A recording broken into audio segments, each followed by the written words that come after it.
Hello mga ka-jeeps, good morning. Ayan. Ito na yung binili kong alimasag kaninang umaga. Niluto na natin siya. Ulam natin ito sa pananghalian. Ayan, linagyan ko siya ng gata. Alimasag with kalabasa at sitaw. At saka sa iba pa nating mga ricado, mga ka-jeeps. Ayan. Sarap ito. Paminsan-minsan lang nating ulam ito mga ka-jeeps. Kasi mahirap. Lalo pag ikaw ay high blood.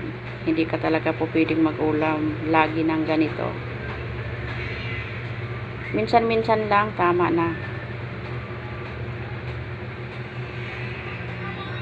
Yan ang ating ulam para sa pananghalian. Alimasag with sitaw at kalabasa.